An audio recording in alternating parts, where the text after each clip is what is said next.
정보가 있는 시사 토크쇼 장윤선의 팟짱.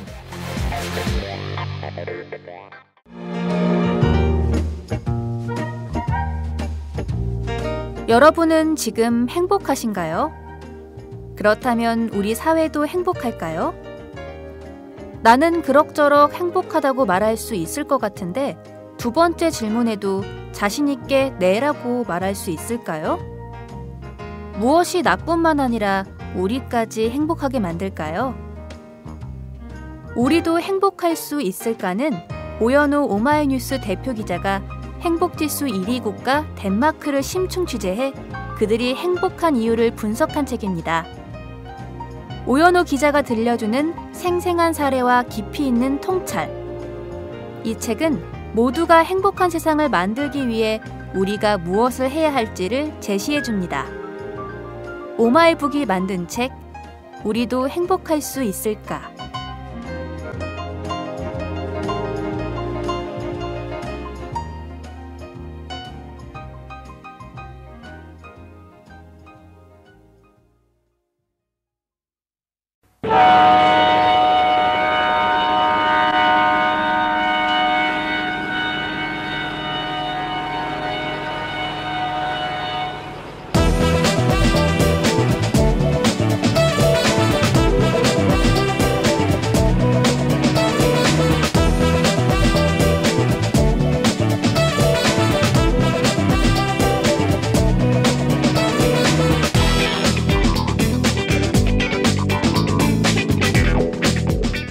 외교 안보에 종착역은 없다.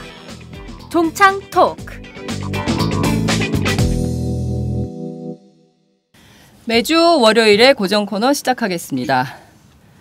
종창 브라더스의 종착역이 없는 종착 토크. 오늘도 어김없이 코리아 연구원 김창수 원장님 나오셨습니다. 어서 오세요. 네, 안녕하세요. 네. 자, 이어서 인사드리겠습니다. 디펜스 21 플러스 김종대 편집장님 나오셨습니다. 어서 오세요. 안녕하시오. 네, 버전이 다시 바뀌었어요. 예. 왔다 갔다 해, 우왕좌왕. 네, 오늘도 어김없이 오마이뉴스 곽승희 기자 나오셨습니다. 어서 오세요. 네, 안녕하세요. 네, 자, 이 세 분 빗속을 뚫고 태풍 찬홈을 뚫고 큰 우산 쓰고 여기까지 오셨습니다. 고생 많으셨습니다. 아이고 고생했어. 네, 그 난 한 작은 시간 반 우산 쓰고 왔어요. 작은 우산 내 쓰고 우산 왔어요. 안 보여줬어요? 못 봤어요. 반고의 별이 빛나는 밤에가 새겨져 있는 우산입니다. 뭐요? 별이 빛나는 밤에 우산 보여줘야겠어요? 여기. 아니 저는 그 김종대 편집장님 굉장히 큰 우산을 들고 오시는 인상적이었어요. 내가? 근데 오늘 헤어스타일이 약간 그 소령 같은 느낌이야. 육군 소령 스타일. 아, 육군 소령 스타일. 그거 좋지. 젊어 보이고. 그러니까요. 내가 지금 나하고 동갑이 군에서 장군 됐는데. 소령 좋지. 장군님. 네. 하여간 오늘 비가 와서 굉장히 반갑습니다. 네, 비가 와서 그러니까요. 예. 가뭄도 조금 해소 될 거고 예. 그다음에 저희 한강에 녹조라 때도 좀 없어질 거고요. 예. 근데 더 좋은 게 하나 있어요. 뭔데요? 가뭄이 계속 더 되면 무슨 일이 벌어졌을까요? 또 우리 어떤 분께서 또 소방호수 가지고 또 넣어 나가실까 봐서 이제 그런 일 없어도 되잖아요. 그런 일 안 받아도 되잖아요. 우리가. 근데 약간 그 어제 보니까 마른 태풍 같은 느낌도 들더라고요. 비는 흩날리는데 이렇게 비가 팍 수도권에는 팍 오는 것 같지 않아요.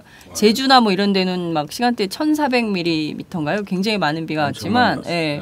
근데 또 이게 그 우리가 경제적으로 불균형하고 양극화가 있잖아요. 비도 양극화야.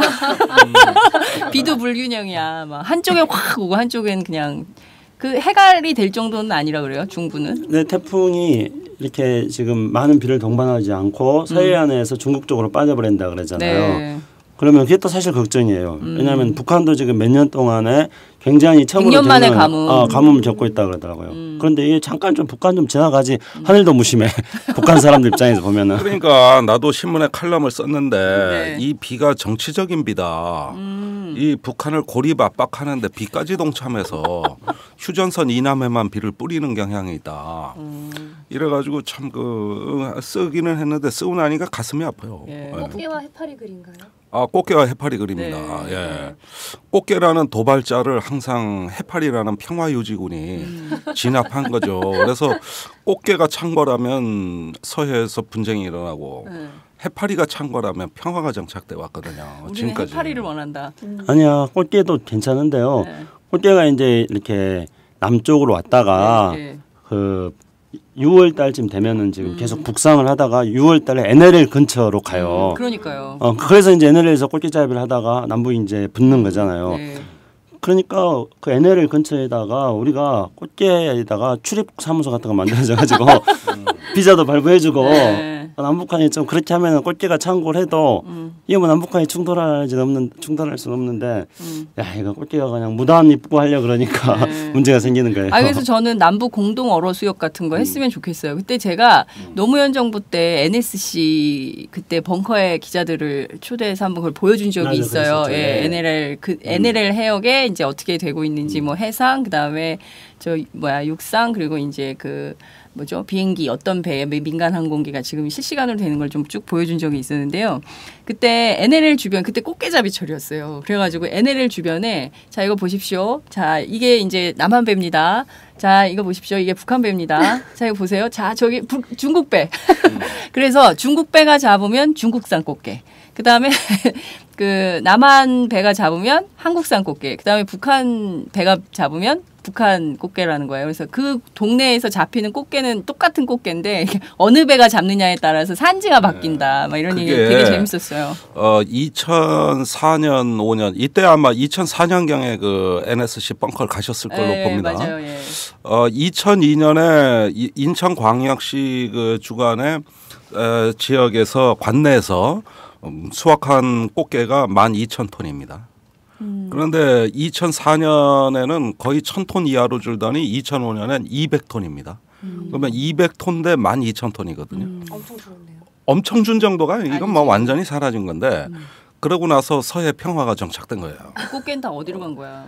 안 와. 그러다가 이 꽃게가 언제 다시 오냐면은 2007년부터 갑자기 옵니다. 그래가지고 쭉쭉 올라가더니 2009년 이때는 2002년 수준을 회복했어요. 그럴 때 이제 그 서해에서 대청해전이라는 게 일어나지 않습니까? 예, 그 다음에 이후에 이제 의문의 천안함과 네. 연평도 포격 사건으로 이어지는데 이때가 또 기록적인 풍년이라고. 그러니까 꽃게 풍년. 5년 단위라고 김대중 정부는 왕창화, 노무현 정부는 안화, 이명박 정부는 왕창화. 박근혜 정부는 안 오겠네. 지금 박근혜 정부 해파리 경보령 내린 거 아십니까 서해? 예, 지금 저기 물해파리, 유령 해파리 다 몰려왔어요. 이래가지고 어장 다 망쳤습니다. 그러니까 해파리가. 그러니까 박근혜 정부 5년은 걱정 안 하셔도 돼. 평화가 유지되겠다. 꽃게가 조금 비싸서 그렇지 그렇게 뭐 아니, 걱정 안 꽃게 하셔도 돼. 좋아하는데 꽃게탕 이거 먹어줘야 되는데 그죠? 근데 우리 지금 이제 NLL 일대에서 네. 우리 이제 해군의 작전 한계선보다도 더 남쪽에 이른바 이제 육상으로 친다면은 민간인 출입 통제선 같은 게 있습니다. 네. 어로 북방 한계선이 있는 거죠. 맞아요. 예. 더 이상 못 올라가게 해요. 그러면은 이제 NLL하고 우리 어로 북방 한계선 사이에 빈틈이 생기잖아요. 그럼 제가 2006년도인가 2007년도인가 백령도를 간 적이 있었습니다. 네. 근데 이 절묘해요. 중국 어선들이. 그러니까 그 NLL과 우리 어로 북방 한계선 사이에 생기는 좁은 그 빈틈을 타고 중국어 틈새를 타고 중국배 틈새 중국배들이 전략. 쭉 들어오는 거예요. 네. 남북한은 접근하지 못하고 네. 이거는 우리 영해인데도 네. 불구하고요. 근데 중국 배가 그냥 순순하게 하면 좋은데 거기다 꼭 납 같은 걸 넣어가지고 무게를 들면서 문제가 생기기도 해요. 그죠? 예.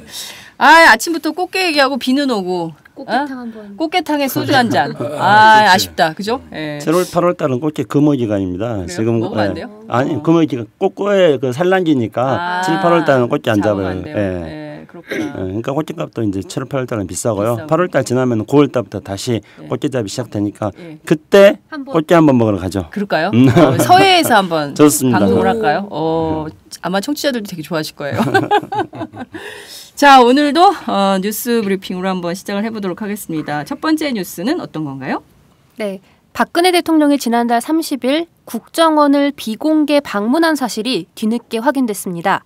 12일 여권 관계자들에 따르면 박 대통령은 이병호 국정원장으로부터 업무 보고를 받은 뒤 김정은 체제 공포 정치로 체제 불안정성이 커지고 있는 만큼 북한을 잘 살펴라고 당부한 것으로 전해졌습니다. 역대 대통령은 대개 취임 첫 해 국정원을 찾았었는데요. 박 대통령의 국정원 방문은 이번이 취임 후 처음입니다. 자, 네. 이게 네. 그 지난달 30일 날 이제 박근혜 대통령이 방문했다 그랬는데 네네. 그 이후로 지금 북한 고위층 군 장성들 그 망명 보도가 언론에 쏟아지고 있어요. 네.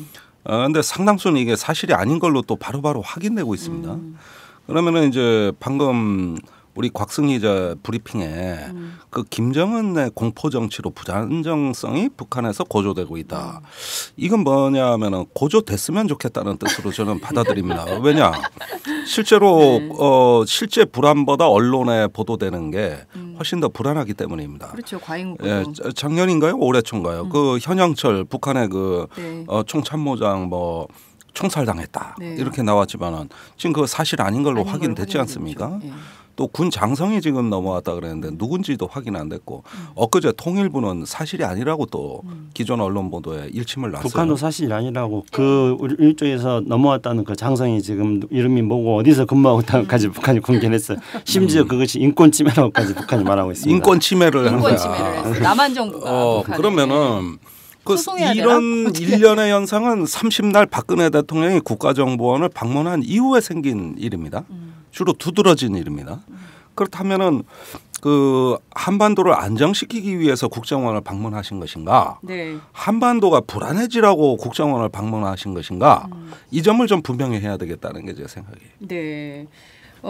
굉장히 큰 의문점을 딱 찍어 주셨어요. 예. 난 항상 핵심만 찍어.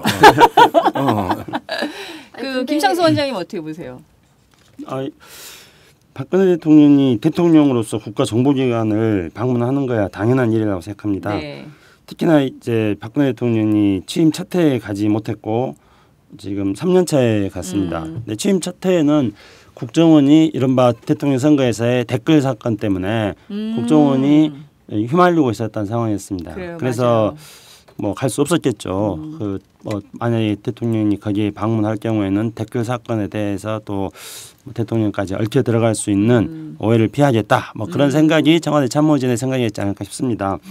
그런데 문제는 대통령이 국정원을 방문하는 거는 너무나 당연한 일입니다만은 우리가 자꾸 이 당연한 일에 대해서 당연치 않게 생각이 되어지는 것은 국정원이 지금까지 해오던 일 때문입니다. 그러니까 과거에 이제 국정원이 국내 정치 공작 같은 것들 너무 많이 하지 않았습니까? 네. 그래서 국정원이 가장 큰 문제는 정치 공작하는 거였기 때문에 그게 이제 국정원이 스스로 하는 이야기들이 뭐 낮에는 음지에서 낮에는 음지에서 살면서 양지를 지향한다. 음지에서 일하고 양지를 지향한다. 그런 게 이제 거죠. 옛날 그러니까 옛날 과거에 거죠. 예. 그런 식으로 국정원이 음지에서 살면서 음지에서 여러 가지 정치 공작을 많이 했다는 겁니다. 그래서 김대중 정부 돌아가지고 국정원의 국구는 정보가 힘이다 아마 이렇게 맞아요. 바뀌었을 거예요. 그래서 국정원 본연의 정보 수집하는 기관으로 가고 정치 개입하지 말고 국제사회에서 한국의 기업들이 어떤 국제사회에서 제대로 역할을 할 수 있도록 국정원이 정보 지원 같은 거 해주고 뭐 이렇게 바뀌라 이런 식으로 김대중 정부 때 이야기가 많이 됐습니다. 그 이후에 노무현 대통령은 조금 더 심하게 나갔죠. 그러니까 대통령이 국정원이 정보기관으로서의 직속 기관임에도 불구하고 국정원의 국내 정치 개입에 대한 폐해를 없애기 위해서 아예 대통령이 국정원장으로부터 보고를 받지 않고 독대를 하지 않았습니다. 그러니까 국정원의 기능이 어찌 본다면은 대통령으로부터의 관심과 지시를 받지 않는다 한다면은 굉장히 약해지는 게 국정원의 기능인데요. 네. 노무현 정부 때는 국정원의 국내 정치 개입이라든가 사찰이라든가 것들 할 수가 없는 상황이었습니다. 그런데 갑자기 이게 국정원의 본연의 기능도 아니고 왜곡됐던 기능이었는데 이명박 정부 돌아가지고 국정원이 국내 정치에 개입을 많이 하게 됐던 거죠. 그리고 대선 때 이제 결정적으로 그 댓글 공작 같은 거 대선에 국가기관이 개입한 거 아닙니까? 네. 그런 상황에서 국정원이 다시 과거같이 국내 정치 개입하고 공작 정치 한다는 식의 의문을 지금 국정원에 대해서 국민들이 가지고 있습니다. 그런 상황에서 6월 25일 날 박근혜 대통령이 유승민 원내대표를 향해서 레이저 광선을 강하게 한번 쏘아냈고 이거는 이제 당연히 내년 총선을 겨냥한 걸로 많은 사람들이 생각하지 않습니까? 그 이후에 대통령이 그 뭐 국정원을 방문했습니다. 그러면서 북한에 대한 불안정성 문제가 김정일 배치한 대로 국정원을 통해 자꾸 많이 왜곡돼서 흘러나오고 있단 말입니다. 그러면은 결국은 국정원에 대한 기능을 어떤 박근혜 대통령 같은 경우에는 어떤 국정원이 그동안에 잘못했던 국내 정치 개입 사찰 문제 이런 것들에 대해서 어떻게 생각할 것인지 또 북한 문제에 대한 정보를 악용해 가지고 국정원이 국내 정치에 개입했던 것을 어떻게 생각할 것인지 이런 것들에 대해서 의문을 충분히 좀 던져볼 수 있는 그런 미묘한 타이밍에 박근혜 대통령이 국정원을 방문한 걸 보여집니다. 그래요. 전 왜 비공개로 이걸 했을까? 그냥 공개하고 방문하면 안 되나요? 해도 돼. 해도 되죠. 네. 네. 근데 비공개로 간 거죠. 지발이 저린 거지 뭐. 아니 사실은 이건 공개하는 게 원칙이에요. 그리고 네. 이렇게 뒤늦게 또 공개한 것도 이상해요. 그렇죠. 예. 이렇게 공개할 거라면 처음부터 하죠, 그죠? 그렇죠. 근데 이 정부는 굉장히 비밀이 많은 정부예요. 그러니까 출범 때부터 특히 대통령이 뭐 우리가 7시간 행정이 대표적으로 잘 안 알려진 건데요. 그 정도뿐만이 아닙니다. 이 정부가 얼마나 비밀이 많은 정부냐면요. 제가 며칠 전에 청와대에 전화 한번 해봤어요. 그러니까 어디로요? 청와대 왜냐하면 청와대 제가 과거에 청와대 근무했을 때 제 재직 증명서를 뗄 일이 있어가지고 그걸 어떻게 띄어야 되는지 모르잖아요. 그래서 전화를 했더니 청와대는 몇 번이에요, 전화가? 홈페이지에 들어가서 청와대 대표번호가 있더라고요. 예. 청와대 대표번호는 몇 번이에요? 그걸 기억하지 못하는데요. 하여튼 770에 뭐죠? 0011. 예, 이건 옛날 건데 안 바뀌었으면 맞을 거예요. 근데 0114로 바뀌지 않았을까? 근데 어떤 일이 벌어진 줄 아세요? 눌러봤더니 네. 전화를 걸었더니 너 제 이름은 뭐고 그다음에 용건이 뭐고 그 누구를 만날 것인지에 대해서 녹음을 해놓으래요. 기대음이 많아요. 네, 그래서 제가 녹음을 해놓으면은 네. 그걸 누가 듣고 전화해요? 해주겠대요. 연락이 왔습니까? 그래서? 녹음도 안 했죠. 기분 나빠가지고요. 그러니까 이게 바로 야, 감정이 개민 많아. 서비스가 진짜 너무 심하다. 얼마나 불통인지. 아니 114도 요새 네네 고객님 안녕하십니까 이러면서 받는데 사랑합니다. 사랑합니다 고객님 뭐 이런 건데 야 이거는 청와대가 좀 감추는 게 많고 서비스가 불통을 좀 많이 그렇다. 하고 그런 정부잖아요. 좀 그러니 그러네요. 대통령이 뭐 국정원 방문도 그냥 이 정부는 뭔지 모르지만 감추고 싶은 거예요. 그러네요.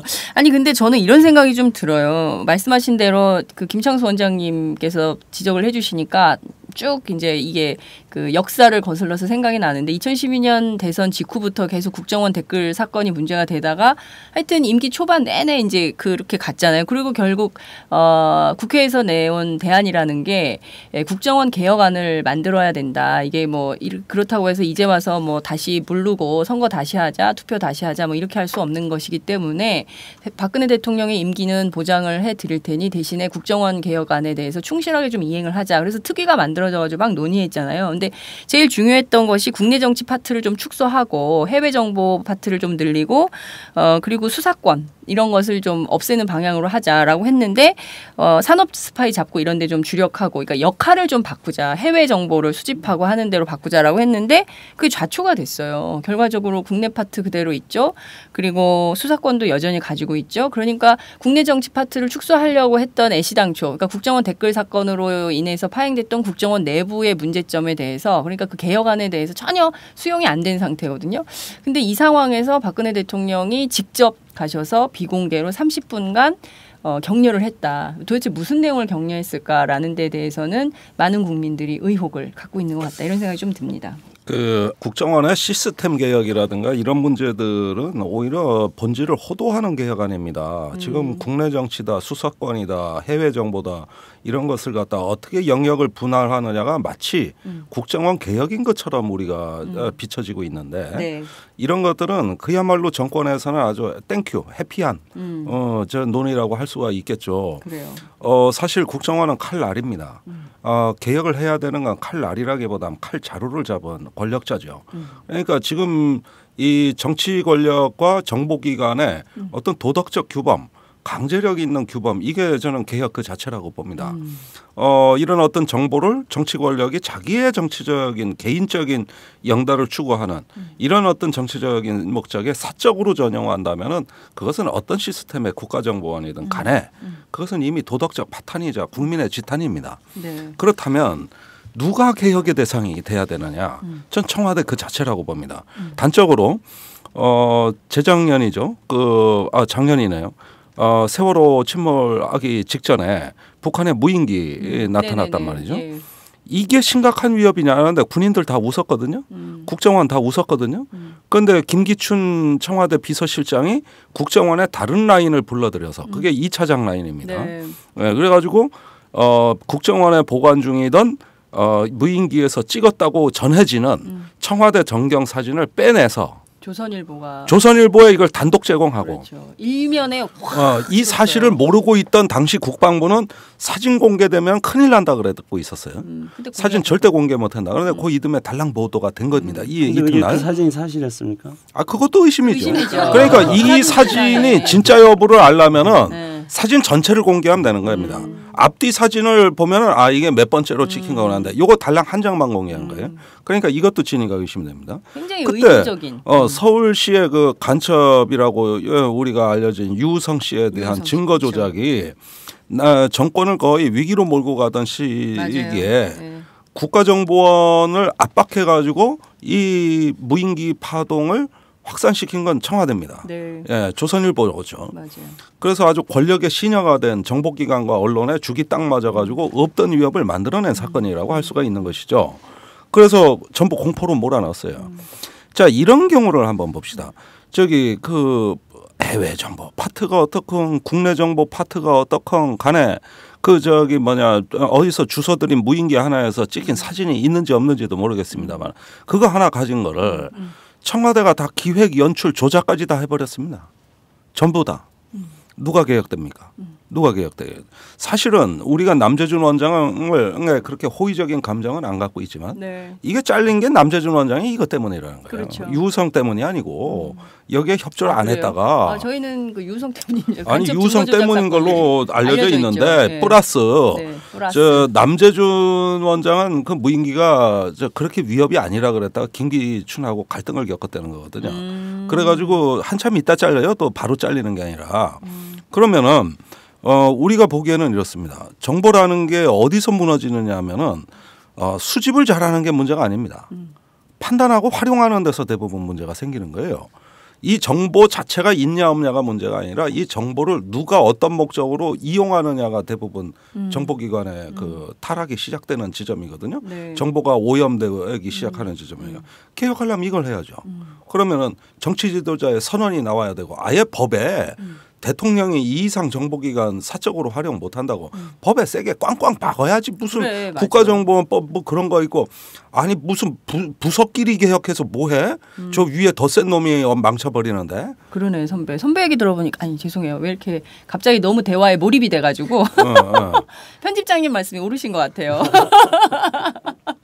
말씀하신 대로 정말 이게 그 부서끼리 개혁을 물론 그것도 중요하다고 얘기를 해요. 왜냐하면 그쪽으로 막 몰아가니까. 그런데 말씀하신 대로 더 큰 기관에서 청와대가 그렇게 핸들링을 하면 국정원 내부에서 아무리 뭐 부서를 이리 쪼갠들 저리 쪼갠들 무의미하다 이렇게 볼 수도 있을 것 같네요. 원장을 바이패스해가지고 밑에 2차장이 저 청와대하고 직거래를 해버리는데 이게 남재준 원장 때 실제로 벌어진 일인데 네. 그래서 무인기 그 파동이 조선일보 나간 건데 그러니까. 아니 원장이 있으면 뭐 합니까? 허수아비인데? 그러니까 결과적으로 국정원을 정권 안보 차원에서 활용하려고 한다면 정권을 강화하는 데만 활용을 하려고 한다면 뭐 한도 끝도 없겠다 이런 생각이 좀 드네요. 그러니까 정권을 위해서 쓰는 건 어떤 거냐면 국내 정치에 개입할 수 있는 수단으로 국정원을 쓰는 거죠. 네. 국정원은 말 그대로 국가 정보기관이기 때문에 국가를 위한 역할을 해야 되는데 그거를 정치 개입의 수단으로 국정원을 쓰고 싶은 유혹에 권력자들은 항상 빠지는 겁니다. 거기서부터 이제 벗어나야 되는 것이고요. 근데 아까 이제 우리 김정인 편집장이 했습니다마는 그러니까 자꾸 이제 김정인 편집장이 듣고 또 이 국정원 박근혜 대통령의 관거에 대해서 연관시켜서 생각을 해보니까 북한 관련해 가지고 네. 그러니까 지금 현영철 사건 났을 때도 국정원이 굉장히 수상한 행보를 한 거였거든요. 그러니까 그 국정원의 수상한 행보라는 것은 한마디로 말씀드린다면은 현영철의 어떤 숙청 사실을 말하면서 국정원이 기자들을 불러가지고 보도자료까지 배포를 했어요. 국정원이 평소에 하지 않는 건데 네. 그러면서 그때 첩보 상황인데 현영철이 고사포로 잔인하게 이렇게 처형당했다는 식으로 이야기를 한 겁니다. 그래서 해외 언론에는 전부 고사포로 잔인하게 처형당했다는 이런 것만 해외 언론에 집중적으로 보도가 됐습니다. 근데 그때가 언제였냐면 5월 초였거든요. 그래서 6월 달에 6.15 15주년 행사를 전후로 해가지고 남북관계가 개선되어지는 것에 대해서 상당히 많은 사람들이 기대를 하고 있었고 언론도 또 그때가 남북관계 개선의 적기다 그렇게 이야기를 하고 예측을 했었습니다. 네. 근데 그 건으로 인해서 저렇게 잔인무도한 집단하고 무슨 남북관계 개선이냐 하는 식으로 해서 6.15 15주년 행사가 물 건너가게 되는 단초가 마련됐던 것이었죠. 근데 이번에 또 박근혜 대통령이 그 국정원을 방문한 것을 전후로 해가지고 북한의 공포정치 이야기가 많이 나온단 말입니다. 네. 그 북한의 무슨 뭐 군 장선이 월남했다는 이야기까지 계속 나오고 그게 또 북한은 사실 아니라고 공개하는 것까지 이야기가 되어지는데요. 이게 사실이든 사실 아니든 상관없이 이런 논란이 이 타이밍에 벌어지는 것 자체가 또 야 북한은 저렇게 불안한 집단이다 이런 여론을 형성하게 됨으로써 지금 향간에는 또 언론에서는 8.15가 이 남북관계를 개선하는 데 있어서의 마지막 골든타임이다. 지금 그렇게 얘기하고 있지 않습니까? 그런데 그걸 앞두는 시점에서 북한의 공포정치 이야기가 또 지금 나오고 있는 겁니다. 그래서 박근혜 대통령이 늘 말로는 남북관계 개선을 이야기하지만은 실제로는 또 북한과의 관계 악화를 바탕으로 해서 국정원의 국내 정치 개입이라는 것과 또 다른 하나의 어떤 국내 정치에 대한 활용으로서의 북한을 지금 쓰려고 하는 그러게요. 이런 것이라는 또 역시 이거는 뭐 단정적으로 말씀드렸습니다만 전후 상황을 놓고 볼 때 자꾸 그런 의문을 가지지 않을 수가 없네요. 박근혜 대통령한테는 남북관계 개선 그 자체가 불안해요. 아닙니까? 저기 옛날에 지구상의 최대 대기 오염 사건이 뭔지 아십니까? 산소의 출현이에요. 그래서 그때 생물의 98%가 멸망했어요. 그렇기 때문에 우리는 새로 태어날 수 있었던 거고요. 저기 남북관계 개선은 대재앙이에요. 그 이후에 물론 정부에게. 그 저기 냉전주의자의 90%가 멸종해요. 그런데 그 뒤에는 저기 새로운 세상이 열리는 것이죠. 이거 이런 세상 받아들일 수 있을까요? 어떻게 해서든 그 뭔가 만들어야지. 그렇구나. 아니 그 북한이 뭐가 불안합니까 지금? 아니 근데 계속 나와요. 김정은 체제가 불안하다. 아니 종편 김정은 틀면 체제가 그것만 나와. 뭐가 불안하냐고. 아니, 예전에도 그랬어요. 뭐가. 김정일 체제도 불안했고 김일성 체제도 불안했습니다. 그러니까 북한 체제는 그다 약속한 거 입 맞춘 거네. 그러니까 북한 체제는 우리가 같은 다원주의가 아니잖아요. 거기는 북한 스스로 유일 체제라고 하잖아요. 그러니까 우리는 여러 가지 이익을 달리하는 그런 세력들이 모여가지고 여러 가지 다양한 주장을 하고 그래서 자기의 주장을 관철시키기 위한 최고의 수준으로서의 정당을 만들고 그 정당을 통해서 자신의 이익을 실현해 나가는 겁니다. 정당이 다양하잖아요. 그리고 그 정당들끼리 또 정권을 교체하면서 세력이 바뀌어지고 이렇게 되는 거잖아요. 근데 북한은 유일체제예요. 유일체제니까 그런 다양한 세력들이 존재하면은 이견이 다른 세력이기 때문에 얘네들은 숙청을 하는 거예요. 숙청 대상. 유일체제에 대해서 동의 안 하는 애들이니까 감히 줘라? 네가 감히 건성건성 박수를 쳐? 이런 것까지도 숙청을 당한단 말입니다. 그리고 세력을 교체할 수 있는 방법이 없잖아요. 다원주의 사회에서는 선거라는 방식으로 또 교체하는데 북한은 그렇지 않습니다. 그러니까 북한식의 체제를 유지시키는 방식이 숙청이에요. 근데 이 숙청이 우리의 다원주의 사회에서는 이거는 여러 가지 정치적인 경쟁을 통해 가지고 세력이 전환되는데 북한은 그렇지 않기 때문에 우리가 그 북한의 체제가 우리 다원주의 체제보다 더 못한 거다. 그리고는 북한 체제를 비판하는 거예요. 근데 북한은 그런 방식으로 돌아가는 체제예요. 그러니까 그걸 가지고 불안하다 이렇게 볼 수 있는 건 아니에요. 참 21세기에 그렇게 유지되는 것도 참 신기해요. 그러니까 그런 그렇게. 방식으로 유지되는 네. 체제이기 때문에 저렇게 유지되는 시스템이 뭐가 어떤 시스템으로 유지되고 있는지 그런 것들을 국정원이 분석을 해야 되는 거예요. 그러네요. 그걸 가지고 불안하다 했잖아요. 그거 불안하면서 그렇게 돌아가는 체제라니까요. 아니 거기 다 스마트폰 시대일 거 아니야. 스마트폰 시대. 아니 그런데 북한 체제야 이제 그렇게 돌아가는 체제라서 우리 눈엔 이상해 보이지만은 네. 북한이 그 한국 사람들 보면 되게 이상해 보여. 왜? 저 개성공단 같은 데서 생산하는 물품을 보니까 네. 무슨 망사 속옷에 세상에 이런 속옷에 거기에 찢어진 청바지에다가 이런 멀쩡한 미친놈들 바지를 왜 찢어? 아니 그래가지고 전 남측 사람들이 이런 해괴망측한 걸 옷을 생산하는 입고 걸 보고 거의 기절을 하는가 하면은 더 나아가서는 남측 사람들이 그 저 돈만 알고 그다음에 계산적이고 이윤만 추구하고 아주 그 하등 동물로 보인다고 우리가 가치도 저 사람들은 없고 철학도 없는. 가치도 없고 철학도 없는. 그리고 실제로 저기 그 개성공단에 오는 사람들이 북한 사회에서는 학력도 괜찮은 축에 속하는데 우리 엔지니어들 중졸도 많이 간다고 개성공단에. 가면 우리가 딸려요. 대화가 딸려. 이런 얘기가 인문학적 소양이 딸려.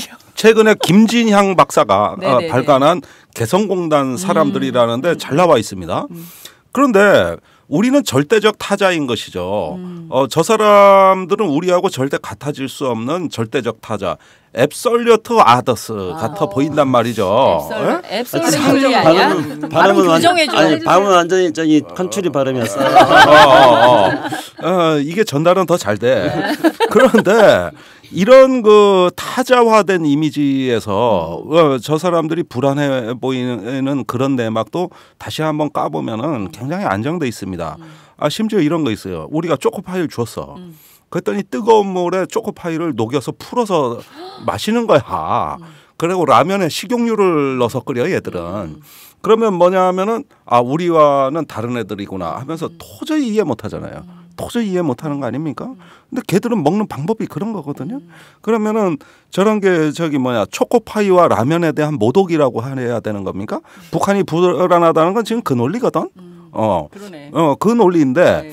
아니 남이사 라면에 참기름을 타먹던 콩기름을 타먹던 아니면 초코파이를 뜨거운 물에 하든 그다음에 커피 믹서를 봉지째 입에 털어놓고 뜨거운 물을 나중에 마신대.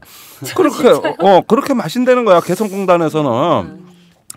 그렇게 하든 말든 자기네 식으로 먹겠다는데 주체식으로 살겠다는데 이게 지네들 사는 방식이라는데 이상해 보이지 당연히. 그렇게 먹는 게 어딨어? 재밌네요. 이제 저는 그건 알아요. 이제 개성공단 사람들한테 초코파이를 주면 자기가 먹지 않고 이제 휴가 때 이제 멀리 가족들을 위해서 애 주려고 싸가는 사람들까지는 얘기는 들어봤는데 물에 풀어 먹는다는 얘기는 또 처음 듣네. 초코파이 이야기 나온 김에 한 가지 재밌는 이야기만 제가 할게요. 초코파이는 원래 이제 북쪽 사람들 그러니까 노스코리아뿐만 아니라 이 소련 사람들이라든가 추운 나라에 있는 사람들이 좋아하잖아요. 열량이 있으니까. 근데 원래 이제 북한의 개성공단에서 하나씩 줬는데 그런데 이제 이걸 안 먹더라는 거예요. 알고 보니까 이제 집에 있는 가족들한테 가져다 주기 위해서. 그래서 개성공단의 초코파이는 우리나라에서 생산된 초코파이의 굉장히 많은 양이 개성공단에서 소비가 됐었습니다. 개성공단용으로 따로 납품한 데 초코파이가. 그런데 이제 좀 크게 만들지. 그런데 이게 어떤 문제가 생겼냐면요. 이제는 북한에서도 이 사람들이 초코파이가 좋아한다는 걸 알고 또 김정은 측이 들어와가지고 윤병세 장관 같은 경우는 북한이 불안하다고 그랬는데 김정일 시대보다도 근데 김정일 시대 없었던 초코파이를 북한에서 만들었어요. 그래가지고 자기들이 만든 초코파이를 북한의 개성공단에 주는 거예요.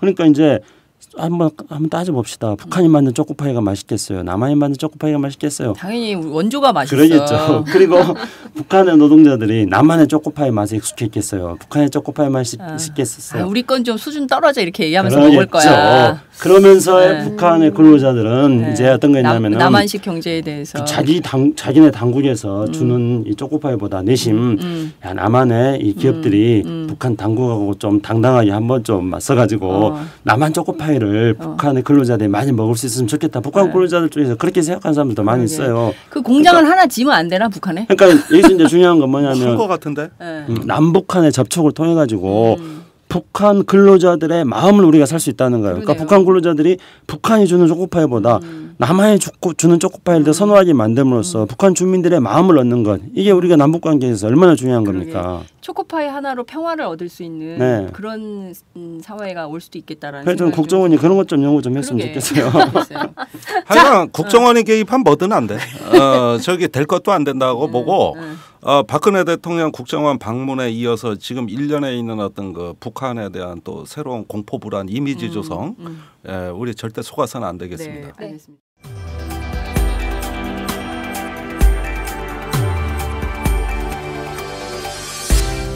그 팟캐스트에 광고하는 이 사장님들이 저는 굉장한 분들인 것 같아요. 정말 다 그 사실상 영세한 사업자들인 거잖아요. 그래서 제가 오늘 그 얘기를 하려고 그런 거야. 가끔가다 댓글을 보면 광고 유치하느라고 얼마나 힘들어. 첫 번째, 이분들이 무척 영세한데 열심히 사는 분들이야. 그게 우리가 검증을 해보면 좋은 물건들이야.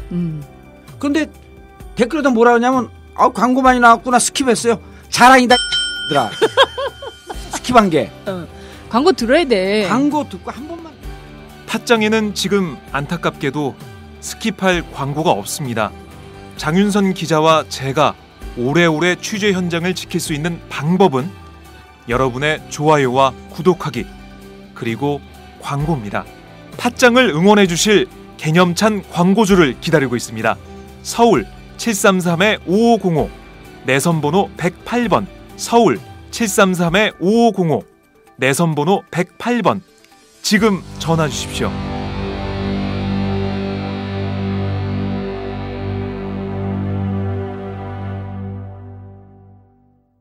두 번째 뉴스 보겠습니다. 네, 국정원 얘기 이어서 하겠습니다.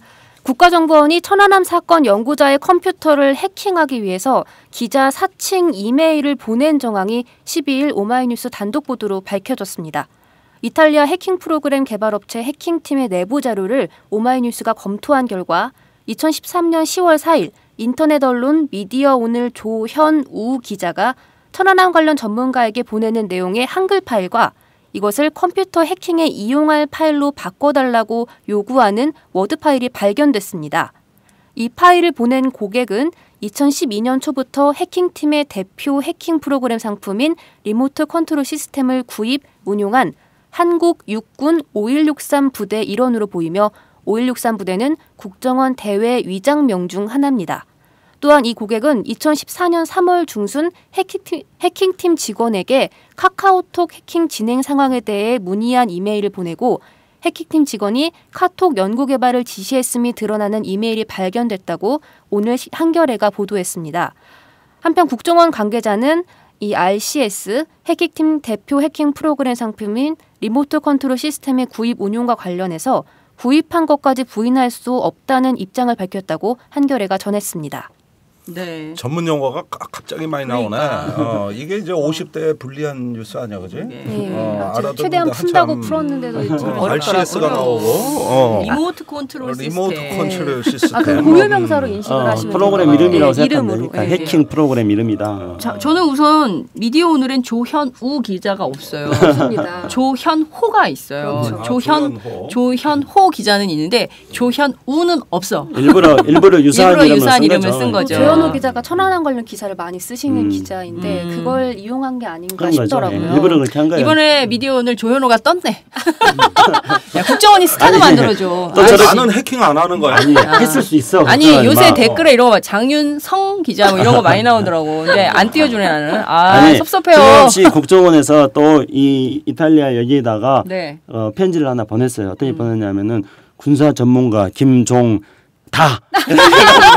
김종다가 지금 현재 그 우리의 이 사드 시스템하고 그다음에 킬체인에 대해서 알고 싶다고 메일을 보내는 걸로 위장하는 그런 메일 하나 보냈을 첨부 파일 하나 들어가지고 그런 거 김종다로 했을 거예요.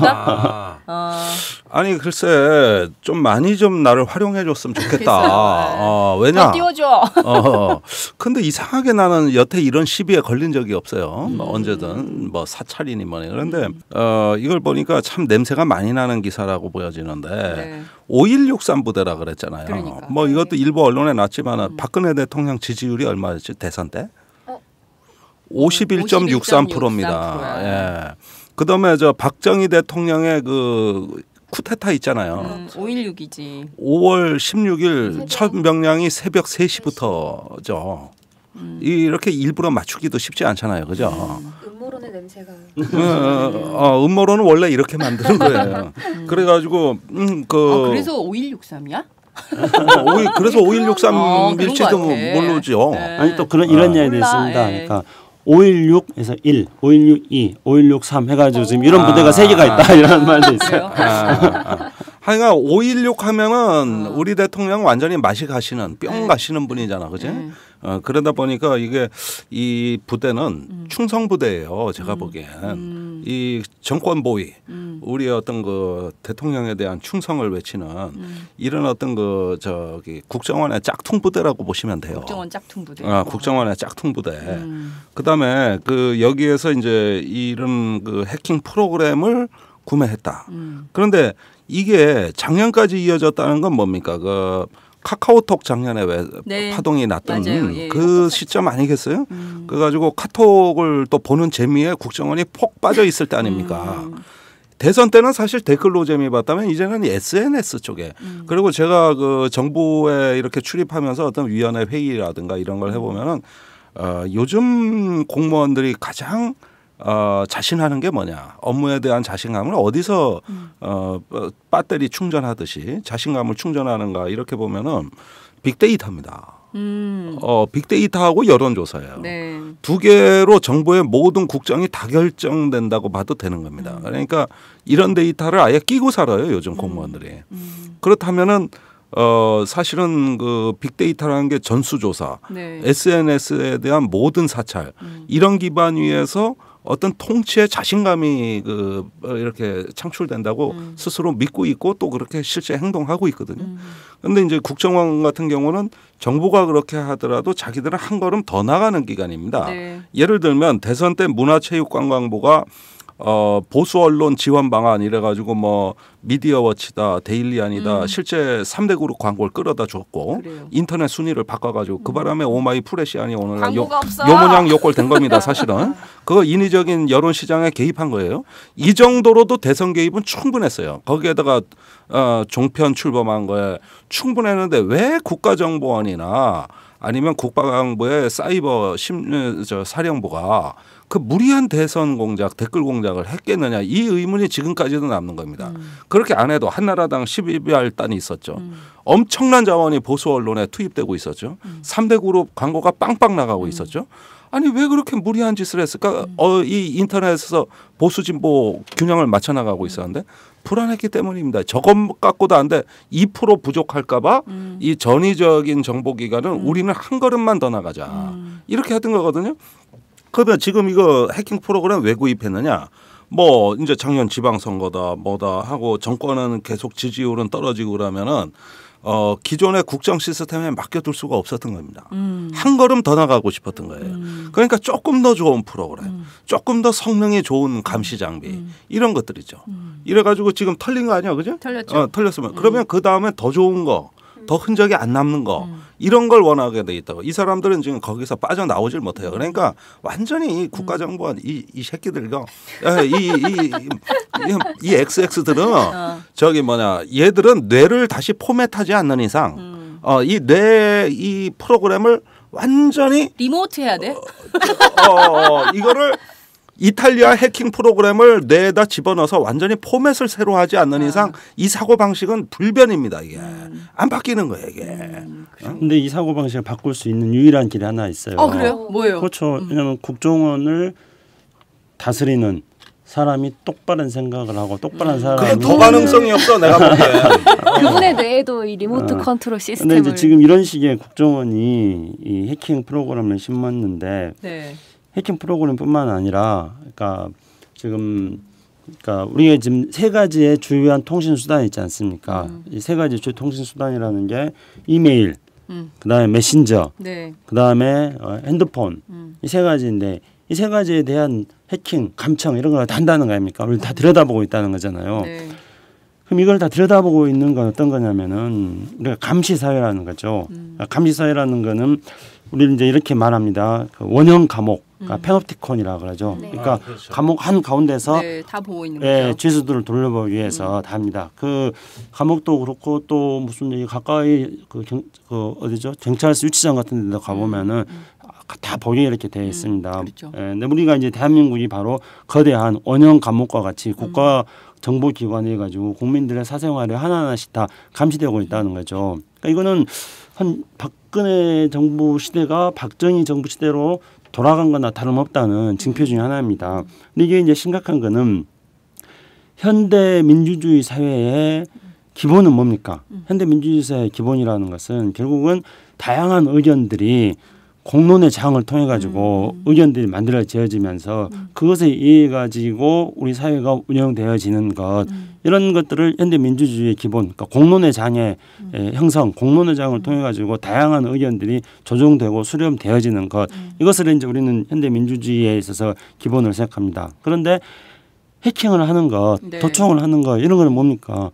공론의 장을 파괴하는 거예요. 그러니까 이미 그 인터넷에 댓글 달고 하는 거는 국정원이 국가기관이 공론장에 들어와 가지고 공론장의 질서를 파괴시키고 왜곡시키는 거잖아요. 그러니까 민주주의에 대한 파괴입니다. 네. 그리고 그 김동연 편집장님이 빅데이터 이야기했는데요. 자 한번 보시죠. 그러니까 국정원이 이메일을 다 해킹하고 그리고 국정원이 메신저 카카오톡 같은 메신저를 해킹하고 그다음에 전화 도청을 한단 말입니다. 그러면은 예를 들어서 저하고 김정민 편집장하고 문자 주고받고 우리가 지금 이 장윤선 편집장이랑 같이 카카오톡으로 의견 나눈 것들을 국정원이 다 보고 있다고 생각해보세요. 그렇죠. 네. 그렇게 됐을 경우에는 그런 것들을 가지고 일종의 빅데이터를 가지고 국정원이 어떤 식으로 댓글을 달거나 어떤 식으로 공작을 할 것인가 하는 것에 대한 빅데이터를 바탕으로 한 장애들의 대안을 만들어낼 수 있는 거 아닙니까? 그러니까 이게 바로 이제 국정원이 그 국내 정치 하지 마라 그러는데 국내 정치를 지금까지 해왔다는 그런 증거가 되는 것이죠. 근데 그 점에서 우리가 이명박 정부 이제 후반기부터 이런 현상이 생긴 건데 우리가 보수가 옛날과 달라졌다는 인상을 항상 받습니다. 옛날 보수들요 인터넷이 뭔지 지금 뭐 SNS가 뭔지 요즘 보수는 달라요. 진보보다 더 잘합니다. 네. 노인네들 앉아서 밤에 잠 안 오니까 전부 카톡하고 페이스북하고 있어. 나 환장하겠어. 70 넘으신 분들이 네. 우리 재향군인의 성우에 나가시는 그 안보 세력들이 어르신들이. 나보다 더 잘해. 자 그런데 이런 보수를 보면은 완전히 역동적인 보수, 계몽된 보수, 진화하는 보수입니다. 반면에 요즘 진보 보면은 2002년 상황에서 딱 멈춰 있어요. 지금까지 10년 넘게 그대로예요. 옛날 같은 어떤 새로운 혁신과 개방성, 그다음에서 스스로 진화할 수 있는 이런 영향을 진보는 거의 에너지가 지금 소진돼가고 이게 지금 보수 쪽에서 하고 있는데 그러면 그 비결이 뭐겠습니까? 훨씬 더 많은 그 감시, 정보, 지식입니다. 이런 것들이 주변에 하나씩 둘씩 다 장착되고 나니까 MB 정부의 보수와 박근혜 정부의 보수가 같다? 전혀 다르죠. 완전히 이건 뭐 한 단계 한 세대가 진화된 보수라고 봐야 되는 겁니다. 이러니까 싸움이 안 되는 거예요. 이게 이 여론 시장의 균형이 달성 안 되고 한쪽으로 편중됩니다. 그러면은 그걸 다 조정해낼 수 있는 막강한 수준의 그 엄청난 용량의 데이터가 작동되는 거거든요. 거기서 지식이 나오는 거고요. 이런 건 진봉을 갖고 있지는 못합니다. 그리고 그런 것들이 중요하다는 사실 자체도 모릅니다. 그게 지금 오늘날 이런 상황인데 왜 해킹을 하고 모든 걸 다 갖고 싶어 하겠습니까? 그게 자기 권력인데. 그렇죠. 예. 거기에 핵심이 있는 거죠. 권력을 유지하기 위해서라면 필요한 건 다 하는 거죠. 다 하는 겁니다. 네. 예. 국정원의 개혁 방향으로 해외 정보를 수집해야 된다고 말씀하지 않으셨습니까? 네. 우리 장윤선 편집장께서. 제가 얘기한 게 아니라요. 정부가 그렇게 했다는 거죠. 국정원 특위에서 나오니 국정원 개혁안이. 국정원이 해외 정보는 수집하지 않고 맨 국내 정보만 지금 수집하려고 뭐 도청에다가 뭐 해킹에다가 뭐 별것 다 하는데요. 근데 이게 사실은 굉장히 중요한 현대 범죄입니다. 그러니까 지금 현재 안보에 있어서 현대적인 안보로서 지금 미국이 가장 중요하게 하고 있는 게 사이버 안보지 않습니까? 그래서 지난달에 미국하고 중국하고 이른바 미중 경제 전략 대화를 할 때도 거기서 사이버 안보 문제 이야기 됐어요. 사이버 안보에 중요하게 된 거는 해킹인 거죠. 네. 그러니까 미국은 이제 중국이 미국을 많이 해킹한다 그래가지고 그것을 사이버 안보 문제를 이야기하고 있는 겁니다. 그러니까 이 지금 현재 국정원이 해킹하고 이런 식으로 도청하고 하는 것들은 우리 시민의 안전의 문제, 시민의 안보의 문제예요. 국정원은 지금 현재 시민의 생존과 시민의 안보, 시민의 안전을 위협하는 행위를 하고 있는 겁니다. 범죄 행위를 하고 있는 거예요. 네. 근데 사실은 이제 작년에 소니 해킹 문제가 났었을 때, 네. 그랬을 때도 북한이 미국에 소니 해킹했다 그렇게 이제 논란이 많이 됐지 않았습니까? 그래서 소니 해킹한 거를 미국에서 쭉 추적을 해보니까, 그러니까 북한이 해킹을 하는 게 아니라 우리나라 국내에서 오히려 이제 북한 쪽으로 해킹이 많이 들어갔다는 그런 또 보도도 났었어요. 그러니까 국정원 같은 경우가 지금 이렇게 국내외적으로도 시민의 안보를 위협하는 그런 어떤 해킹 같은 것들을 하고 또 남북관계에 있어서도 국정원이 정상적인 남북관계의 발전이라든가 이런 것들을 뒷받침하는 것보다는 그런 해킹망을 만들었는데 그러니까 그 해킹망에 미국이 오히려 역으로 들어갔다는 거 아닙니까? 그렇게 해가지고 북한을 이렇게 해킹하고 이렇게 네. 됐다는 건데, 그러니까 이것이 국제사회에 지금 이야기가 심각하게 되고 있는 사이버 안보의 문제다. 그리고 국내적으로 보더라도 사이버 안보에 우리 시민들이 건강한 시민들이 피해를 보고 있다. 이런 관점에서 또 접근해야 될 것 같습니다. 지난주 금요일부터 이상하게 텔레그램이 안 돼요. 네. 그거 이상한 것 같아요. 디도스 공격이 지금 일어나고 있다고 기사도 그래요? 나오던데. 그러니까 그래서 텔레그램이 불안정해가지고 팟짱팀이 회의가 잘 안 됐어요. 그런 문제들이 있는 것처럼 말씀하신 대로 디도스 공격도 있고 그러니까 계속 이런 공격들이 있는 거예요. 이제 사이버 안보 전쟁이 사실상 막 현대 사회에서는 막 뭐 이렇게 아주 다양한 방식으로 막 발생하고 있다 이렇게 볼 수도 있을 것 같은데요. 문제는 국가정보원에서 이것을 계속하는 이유가 뭐냐. 하지 말라고 국민들이 그렇게 얘기를 했음에도 불구하고 왜 이런 방식으로 말씀하신 범죄 행위를 하고 있는 걸까라는 거에 대해서 국민들은 굉장히 불쾌한 거죠. 그럼 간단하죠. 김정인 편집자 해냈던 것처럼 정상적인 국가 시스템을 가지고는 운영이 안 돼요? 그러니까 운영을 못하는 거죠. 그러니까 지금 이런 방식으로 국민들에 대한 사찰, 도청 이런 걸 통해 가지고 이 정권을 유지하려고 하는 거 아닙니까? 아니 그런데 네. 이거는 근본적으로 얘기하면은 네. 국민들이 스스로 행복해질까 봐 두려운 거예요. 왜 그러지? 국민 행복 시대에 연다고 했는데. 왜 그러냐? 이겁니다. 이 국가정보원이 그동안에 국민 생활에 가장 혁혁한 공을 세운 거라면 뭐냐면은 국민들 삶의 질의 수준을 한-두 단계 낮춰놨다는 겁니다. 왜냐? 공포에 젖은 사회의 삶의 질은 낮은 겁니다. 그러니까 그리스 같은 경제 불안, 네. 공포, 삶의 질 높습니까? 그런가 하면은 이라크와 같은 안보 불안, 그 삶의 질이 높습니까? 그러니까 이런 어떤 그 공포 불안 사회 같은 경우는 통치하기 좋은 사회지만은 대신 그 대가로 국민들의 삶의 질, 국민 행복은 일정 정도 양보해야 되는 사회예요.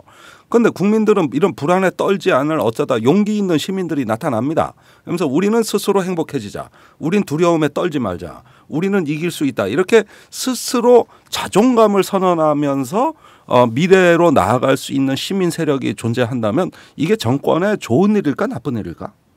이게 박근혜 정권에?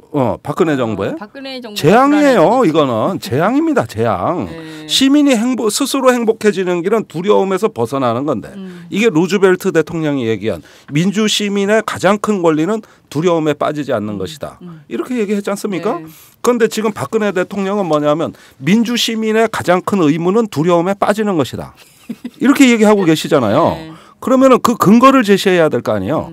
그러니까 국정원이 이제 북한 불안하다, 뭐 체제 불안. 또 뭐 잠수함 발사 미사일이 있다, 노동 미사일도 있다. 그 공포를 상상력의 공장에서 대량 생산해 왔어요.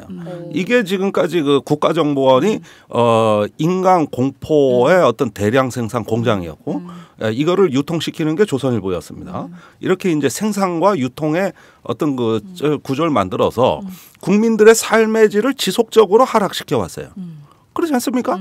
그 이유는 뭐겠습니까? 스스로 행복해지는 자주적 인간, 어떤 살아있는 시민 공동체는 용납 못하는 것이죠. 그러니까 국가정보원은 살아있는 거예요. 네. 박물관만 살아있는 게 아니고. 저는 그런 생각도 들어요. 지금 보면 이명박 정부 때부터 박근혜 정부까지 오면서 어찌됐든 정부가 계속 국민 불안을 야기하고 하지만 그게 판판이 잘 안 돼요, 관철이. 왜냐하면 이렇게 해킹 프로그램이 막 드러나고 국정원 댓글 사건이 막 공개가 되고 막 이러면서 이런 것들이 어떻게 보면 박근혜 정부 하고 있지만 시도는 하고 있지만 계속 실패한 공작 이런 거 아닌가라는 생각이 좀 들면서 그러니까 실패하니까 공작의 양을 늘림으로써 그 전체적인 총량을 유지하는 게 중요해지는 겁니다. 그러지 않으면 항상 공포를 체질화하고 내면화하고 그리고 자기도 모르게 학습하는 수준까지 끌어주지 않으면은 이건 언젠가 깨지거든요. 왜? 어떤 어느 날 창조 바이러스가 창조 바이러스가 뭔가 행복 바이러스가 시민들 사이에서 퍼지는 날이면 지금까지 통치 구조가 다 무너지는데 이거 어떡할 거야? 그러면 양으로 조져야 된다고. 이렇게 해서 종편과 조선일보가 매일 같은 기사를 쓰는 거죠. 그래도 지겹지가 않은 거예요. 왜? 살짝 소설적인 어떤 기법을 동원해가지고 그 콘텐츠를 달리해주기 때문입니다. 예, 그래가지고 지루하지 않게 또 해줘야 되니까 여기에 국가에 어마어마한 자원이 투입되는 거죠. 그렇군요. 재미없는 연평해전 영화에 400만 관객 동원하느라고 400만 됐어요. 조선일보하고 YTN이 그동안 들인 노력이 얼마인지 아십니까? 조선일보 매일 쓰더라고요. 예, 이제는 왜 영화평론가들 연평해전 영화평론 안 쓰냐고 윽박 지르고 나왔었잖아요. 지 혼자 쓰고 있거든. 실제로 자기 혼자 쓰고 있어. 아무도 안 써 영화평론. 나만 쓴 것 같아 한겨레에다가. 그러니까 사실은 조선일보가 나 같은 사람한테도 감사해야 되는 거예요. 함께 그나마 있어요. 관심을 연대하고 표명해줬으니까. 있어요. 찬반 논란을 계속 부추겨가지고 네. 연평해전에 관객 동원하는데 일조하고 있으니까 김정일 그러게. 입장이. 그러니까 이렇게 어마어마한 그걸 투입해서 네. 자 3년 동안 해군하고 조선일보하고 쎄 빠지게 준비하고 크라우딩 펀드 해가지고 겨우 저 영화 하나 나온 겁니다. 그래가지고 이제 400만 돌파하면 순익분기점 간 넘긴 거예요. 이것만 해도 사실은 과분하잖아요. 근데 이걸 아십시오. 이 우리나라의 문화 콘텐츠는 네. 또 어떤 문화시장, 정서시장, 감성의 영역은 말입니다. 대한민국은 진보의 협조 없이 절대 흥행 안 됩니다. 그러게요. 예, 보수들 자기들만 갖고 되는 게 아니에요. 그 윽박질러 보니까 자기들이 전체인 줄 알았는데 에게 400만? 그다음에 구글 트렌드 들어가니까 에게 영화 반응 제로?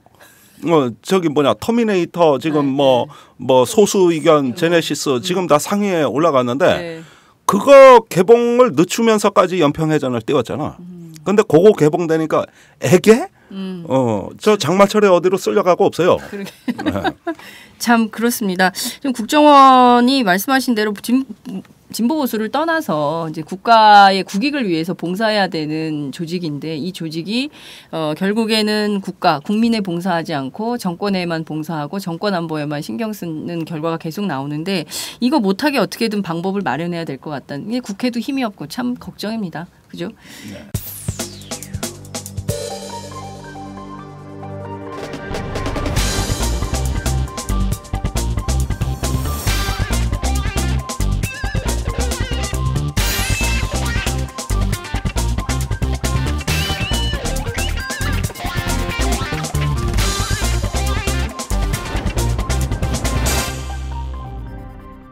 장윤선의 팟짱.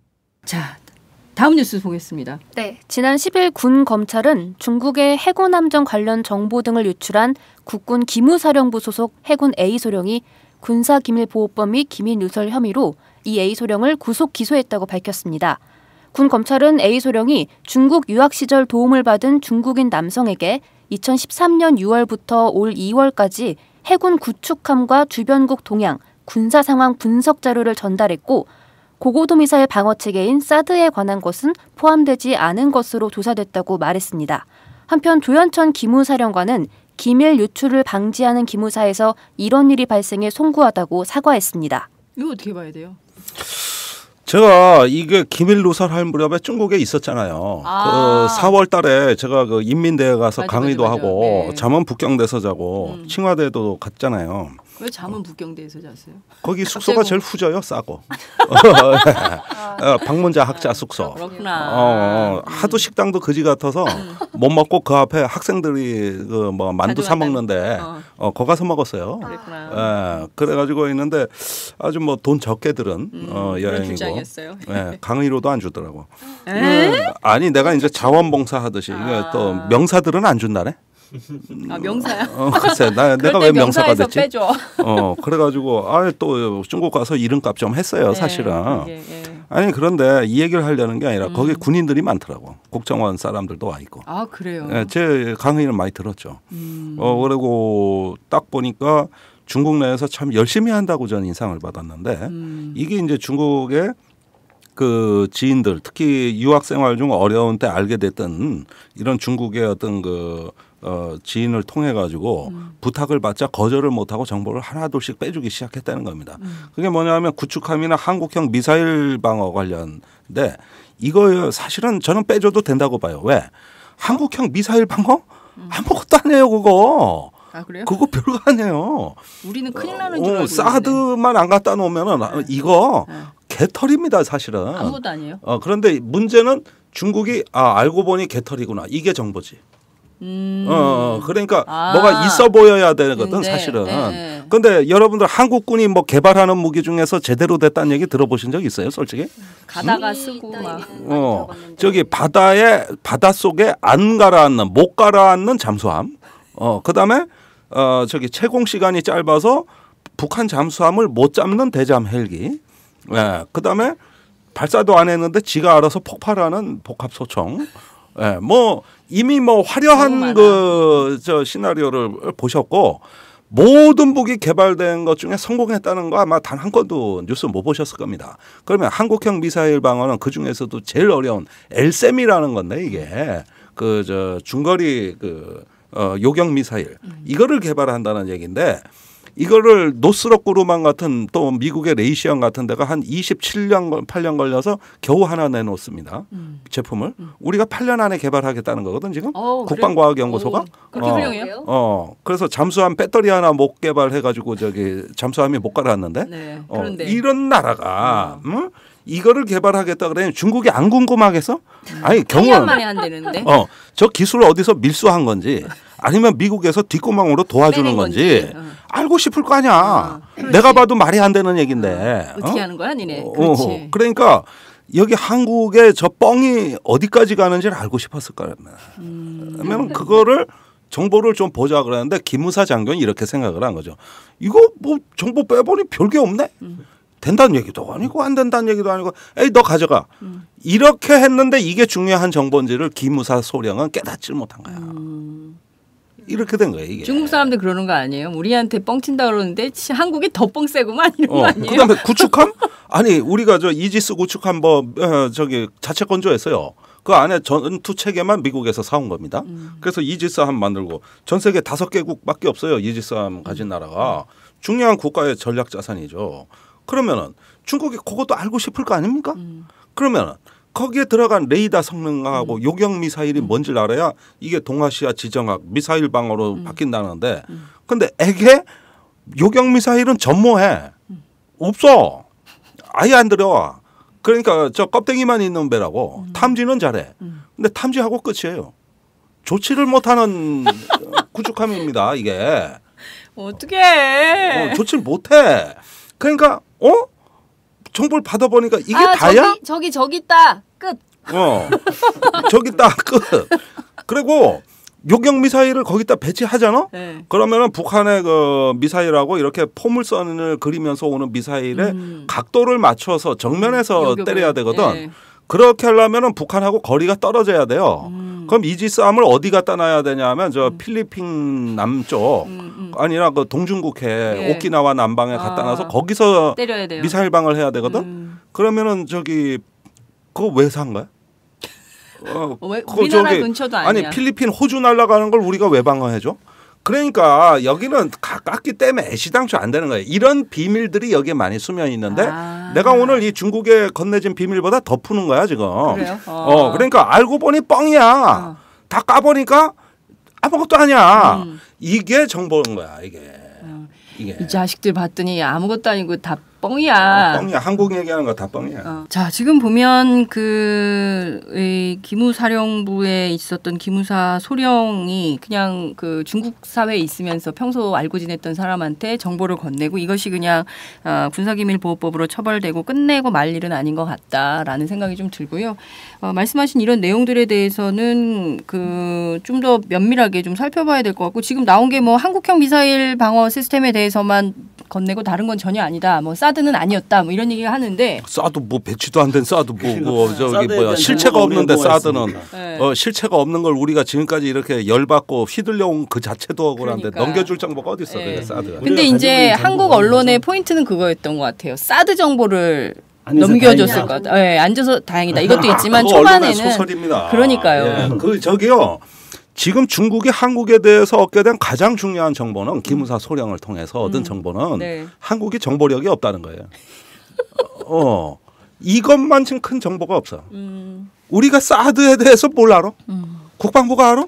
기무사가? 웃기는 짬뽕들입니다. 저 사드는 존재하지도 않고 배치도 안 돼요. 당분간. 뭐가 있어야 정보가 있는 것이지. 말도 안 되는 소리들. 그러니까 중국은 시간을 번 겁니다. 그러니까 넘겨줄 정보가 없었던 거죠. 내가 누차 얘기하는 건데 이거 다 뻥이라니까요. 내가 잘 아는 사업들이에요. 이 사업들. 그래요? 제가 저기 국방과학연구소 추계 학술대회 제주도까지가 내가 사회까지 본 놈인데 내가 전문가들 교수들 앉혀놓고 내가 다 물어볼 거 아니에요. 다 뻥이라니까. 그러네. 한국의 정보가 없다는 게 그래 중국 정부도 좀 저기 정신 좀 차리십시오. 그렇게 비싼 돈 들이고 뭐하러 시간 들여 정보 수집해. 그렇게 안 해도 되는데 아, 그러게. 그냥 나한테 전화 한 통 우리 해. 군을 너무 무시하시는 것 같아요. 그래도 그러면 이제 이 사건을 계기로 해가지고 중국이 한국에 대한 정보 요구는 이제 더 이상 안 하겠네요. 김종대 편집장한테 전화하세요. 아니 이것도 김정도 편집장이 우리 정보를 보호하기 위한 고의의 고도의 어떤 뻥인지도 몰라. 아, 중국한테 너희들이 몰라 이게 지금 접근하지 말아라. 지금 보니까 이게 지금 종창 브라더스가 뻥을 키우는 한국 정보의 뻥을 키우는 군사 정보의 뻥을 키우는 그러니까. 프로로 인식되면 안 돼. 진짜 국가의 핵심 비밀 무기 개발 사업이 있다면 네, 저는 여기서 없다고 얘기하겠죠. 그렇죠. 그다음에 그런 게 없다면은 여기서 없다고 얘기하겠죠. 그러니까 어차피 없는 거죠. 이래치야. 뻥이죠. 예. 그러니까 도끼인, 객긴. 이거 어차피 뻥입니다. 이거. 네. 예. 그러게요. 네, 그렇게 알아들으시면 그러니까 돼요. 외교 전쟁이 주로 뻥이라는 건 알았지만 군사 정보는 전부 더 심한 뻥이었다. 알고 보니까 한국 정보가 전부 개털이었다. 이런 사실이 좀 한편으로는 좀 참담하기도 하고요. 뭐가 좀 있어 보이잖아. 있어야. 근데 정말 아니, 까보니까 그런데 아무것도 없더라. 저기 북한하고 싸우면 한국군 사흘 못 견뎌요. 글쎄 지난번에도 그 네. 말씀해 주셨어요. 아마 이틀 견딜까? 그래. 그 한국군의 무능력이 한반도의 평화를 지킨다라는 이 수미일관한 지적. 그 사실은 이 군 당국이 들으면 좀 부끄러워해야 되는데 김종대 편집장님의 이런 그런데 지적을 반박을 못 하죠. 그래서 그러니까요. 작전권 못 가져온다는 얘기 아니냐. 예, 그러니까 이렇게 연결이 되는 예, 거니까 그죠? 그러니까요. 예. 자, 오늘도 한 약 70분간 깊이 있는 토론을 해봤습니다. 그나저나 국정원 그리고 국방부 우리가 늘 걱정하는 조직이기도 한데요. 정말 제발 국민들의 안보의 최전선에서 행복한 나라를 좀 만들어줬으면 좋겠는데 안 되겠지? 그분들만 없으면 행복하죠. 그러니까요. 네. 자, 오늘 말씀 잘 들었습니다. 감사합니다. 네, 감사합니다. 감사합니다.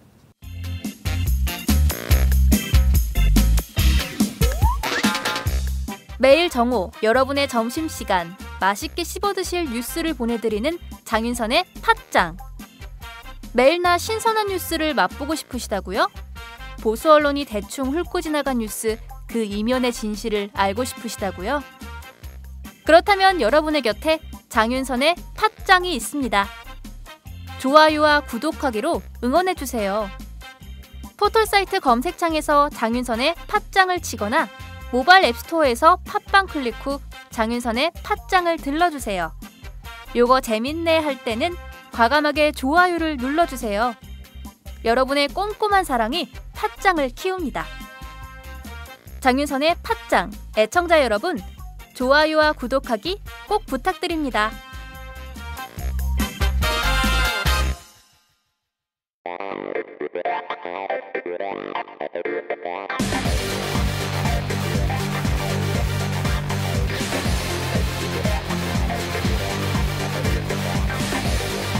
정보가 있는 시사 토크쇼 장윤선의 팟짱.